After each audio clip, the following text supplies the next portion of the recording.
Assalamualaikum warahmatullahi wabarakatuh. Kembali lagi kawan di Legenda Catur Dunia. Sekilas info kawan, turnamen mingguan bagi kaum pemula dari Legenda Catur Dunia Battle Pos Ronda melanjutkan seri kelimanya besok lusa, Sabtu malam minggu jam setengah 8. Jangan lupa, link turnamen, room turnamen sudah admin pasang di beranda klub catur Legenda Catur Dunia yang ada di chess.com. Bagi kawan-kawan yang belum bergabung di klub ini, kalian bisa gabung dulu agar bisa mengikuti turnamen ini. Bagi kawan-kawan member, kalian langsung bisa masuk ke room ini, tinggal klik join link atau room turnamen Battle Pos Ronda seri kelima ini kawan. Untuk seri kelima ini hadiahnya akan saya kembalikan lagi ke 50.000 kawan. Dan elo rating juga saya turunkan lagi di bawah 1800 dan kita hanya bermain 9 babak saja. Nah, kenapa saya turunkan lagi hadiahnya kawan?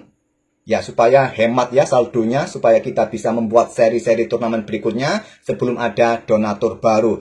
Dan juga kawan, kalau kita pasang hadiah tinggi, ini akan menggoda para pemain-pemain untuk bermain nakal kawan. Seperti yang kita lihat seri sebelumnya ya, ada yang mencoba nggak jujur, walaupun mungkin nggak bermain dengan engine, tapi menggunakan akun baru atau joki lah atau apalah ya. Jadi alasan utama saya turunkan lagi hadiahnya agar saldo yang tersimpan dari para donatur ini agak sedikit awet ya. Kalau sedikit-sedikit kan kita bisa membuat seri turnamen yang banyak kawan. Oke, itulah sekelas info. Sekali lagi kalian bisa gabung ke klub ini dulu, baru bisa masuk ke room turnamennya. Sekarang kita ke Norway Chess kawan yang sudah memasuki hari ketiga. Dan berikut inilah hasil-hasilnya di hari ketiga kawan. Untuk kategori prianya kawan, ada dua partai yang berakhir menang kalah dalam permainan klasikal. Fabi mengalahkan Arjun, Gukes mengalahkan Hikaru Nakamura, sedangkan Wei melawan Magnus berakhir imbang remis dan mereka berdua melanjutkan ke Armageddon. Nah, game Armageddon inilah yang akan kita ulas kawan. Sementara sampai hari ketiga ini Fabiano Caruana memimpin turnamen ini dengan perolehan 6 poin hasil dari 2 kali kemenangan di permainan klasikal. Magnus mengikutinya dengan 1 kali menang di permainan klasikal dan 2 kali kalah dalam permainan Armageddon. Diikuti Hikaru Nakamura, Arjun, Gukes, dan Wei. Sedangkan untuk kategori woman-nya kawan, kita tidak cek ya kategori woman-nya, karena yang menarik memang ada di kategori open atau prianya kawan. Anna Musyuk dan Hampi Koneru sementara memimpin turnamen ini dengan perolehan 6 poin, diikuti Leteng Jiju Wenjun dan Faisali Remes Babu atau Sarah Kadem. Oke, itulah sekilas info dari Norway Chess hari ketiga. Sekarang kita ke papan analisis dari permainan Magnus Carlsen di Armageddon melawan Wei. Magnus pegang putih. Di permainan klasikal mereka bermain dengan Katalan, tapi Magnus sekarang mencoba bermain dengan London System kawan, atau kuda F3 terlebih dahulu ya, pion D5. London System diikuti gajah F4, tapi gajah F4 langsung dipilih oleh Magnus. Wei tidak bermain dengan pion D5, tapi pion G6. Nah, kuda C3. Nah, di sini kawan, harus berhati-hati, jangan lupa ya.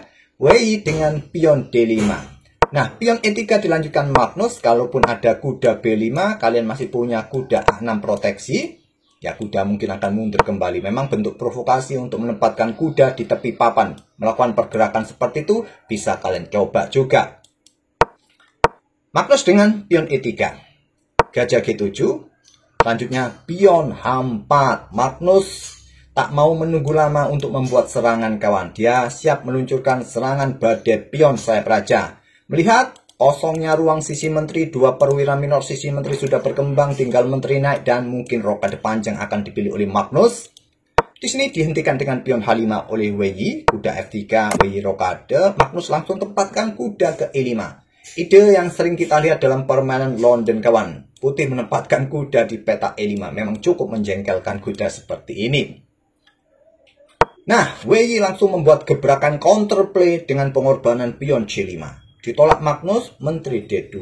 Kalau kalian terima seperti ini, maka menteri ini akan keluar kawan. Coba rebut kembali pion. Nah, sulit di backup dengan pion B4 yang nggak mungkin lagi. Kalau dengan kuda D3 pertahankan pion yang di sini, maka ada kuda E4. Kalau kuda pukul kuda, pion ambil balik mengganggu kuda yang di sini, pion ini akan tetap lemah kawan. Jangan sampai dorong pion ini, proteksi pion karena kuda nggak ada yang mengawal jatuh. Sulit dipertahankan. Jadi Magnus hanya pilih menteri naik petak D2, WI keluarkan gajah F5. Di sini ada pion F3, sudah sangat jelas ya. Magnus mempersiapkan serangan badai pion secepat mungkin. Sementara memang terlihat kontrol petak E4, petak G4. WI dengan pion C pukul pion D4, pion E ambil balik pion D4, dan WI kembangkan kuda C3 menantang pertukaran. Di sini Magnus keluarkan gajah B5. WI menukarkan kuda pukul kuda E5, ambil balik oleh pion, kuda mundur ke D7 untuk menyerang balik pion ini. Dicaplok oleh Magnus menyerahkan gajah terangnya kawan, ambil balik dengan menteri. Kemudian di sini Magnus rokade panjang. Posisi pion dalam posisi terancam kawan. WI melepaskannya. Langkah cakep kawan, melepaskan pion. Karena jika dipertahankan, anggap contoh dengan pion E6 ya, Magnus mulai menyerang.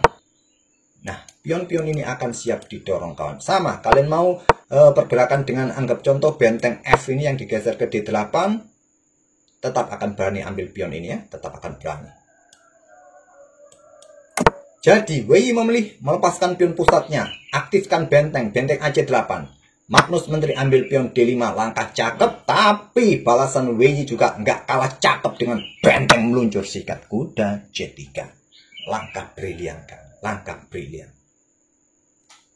Kalau sekarang pion ambil, tapi Magnus memilih ambil menteri. Kalau pion sekarang ambil benteng C3, ide WI adalah menteri keluar ke petak A4. Ancaman skakmat mengancam gajah di sini masih bisa dipertahankan dengan menteri D2, tapi ada ide benteng C8 menekan pion yang di sini kawan. Menekan pion yang di sini. Nah, coba lihat gajah terang 2 sniper ini sangat-sangat berbahaya kawan. Coba kita akan keluarkan benteng ini ya. Ide dari engine dengan benteng FE1, cek di sini raja D1 untuk melarikan diri kawan. Nah, benteng ambil pion yang di sini. Coba lihat sangat-sangat berbahaya ide dari WI. Oleh karena itu kenapa benteng ini disebut langkah brilian, karena ide dari WI berikutnya seperti itu. Jadi Magnus menteri pukul menteri, benteng ambil pion C2, cek. Ada windmill attack, benteng ambil pion G2, discover, cek. Magnus caplok gajah, pion ambil. WI sementara unggul 1 pion kawan, unggul 1 pion. Kemudian benteng D7, Magnus masih bisa menusuk langsung di bars ke-7. Posisi benteng yang sangat-sangat bagus dalam permainan endgame seperti ini, tapi WI juga mau keluarkan bentengnya untuk doubling di bars ke-7 kawan. Maksud saya bars kedua putih. Benteng ambil pion E7 Magnus. Di sini benteng C4. Gajah mundur ke C1 untuk proteksi pionnya kawan, menghindari serangan benteng juga. Dan WI melangkah pion B5, menyelamatkan diri dari ancaman benteng. Sekarang ada benteng HD1 melepaskan pion. Ya, dalam posisi imbang, sekarang masih dalam posisi imbang. Bisa juga melakukan cek di sini, raja H7, benteng naik ke sini, diikuti dengan raja G6, bisa juga. Mungkin dengan pion B3 usir benteng, benteng geser entah kemana, masih imbang. Magnus memilih juga untuk menempatkan benteng-bentengnya di bas ke-7, melepaskan pion. Benteng ambil pion. Tapi harus berhati-hati ya, harus berhati-hati. Dua benteng ini juga siap menusuk gajah, diikuti gajah yang di sini, mengepin gajah yang di sini kawan. Harus berhati-hati. Benteng D8 cek, raja 7, dan sebaiknya benteng ini mundur. Karena ada potensi benteng H1 nanti doubling, gajah bermain kawan, sangat berbahaya. Magnus benteng ambil pion F7, langkah kesalahan karena ada benteng H1, posisi gajah dalam posisi kena pin. Benteng C7 mempertahankan gajah ini kawan, langkah kuatnya. Magnus memilih benteng ambil pion F5, raja G6, tempo didapat oleh WI kawan, serang benteng, menghindari juga taktik pin nanti. Ada benteng F4. Nah, benteng GG1. Posisi gajah terancam. Ada benteng D6 cek. Raja bergerak. Kemudian pion A4. Kenapa? Nggak ke sini saja. Backup gajah, kawan. Ya, ada taktik seperti caplok, caplok, caplok, cop, dan tusukan. Wassalam. Oleh karena itu, Magnus tidak bisa berbuat apa-apa lagi. Nah, pion A4, benteng caplok, cek. Raja H2, gajah tusukan kawan pada 2 benteng, sate benteng. Tapi punya tempo cek, mundur, ada benteng ke situ. Tapi sudah tidak bisa berbuat apa-apa lagi kawan. Benteng putih di baris ke-7. Masih ada gajah yang cukup kuat, kawal diagonal gelap petak G7. Pion ambil, raja maju, ada benteng naik, C4, dan di sini Magnus menyerah. Menyisakan kontrol waktu yang begitu banyak Magnus kawan, 5 menit, sedangkan WY tersisa 1 menit 58 detik. Dan kalian tahu berapa akurasi WY dalam permainan cepat ini kawan? 97,8%. Kita tidak melihat langkah-langkah bertanda kuning dari WY. WY ini pecatur kuat kawan, pecatur kuat saat ini di Cina. Oleh karena itu, beberapa kali di turnamen-turnamen besar dia nongol kawan sekarang. WY ini patut diwaspadai oleh pecatur-pecatur kuat. Dan apabila permainan tetap dilanjutkan, apakah masih perlu dilanjutkan kawan? Ada potensi skakmat 1 langkah ya. Kalian tidak bisa membuat ancaman skakmat. Kalau ke sini, ancaman di sini mungkin ya ancam gajah di sini ya skakmat 1 langkah di sini. Nah, kalau raja bergerak mundur ke petak A2 kawan, maka ada benteng C2, pion ini bisa jatuh, mungkin ada dengan benteng ke sini jaga, ya caplok saja. Caplok saja.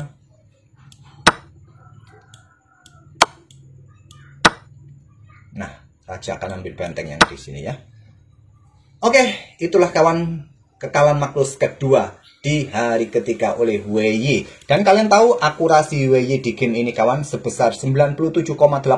Tidak ada langkah-langkah bertanda kuning dari WY. Sedangkan Magnus 85,7%. Luar biasa permainan WY kawan. Dengan gebrakan benteng ambil kuda D3 tadi. Semoga bisa menghibur kalian dan kita akan bertemu di video-video berikutnya. Terima kasih. Wassalamualaikum warahmatullahi wabarakatuh.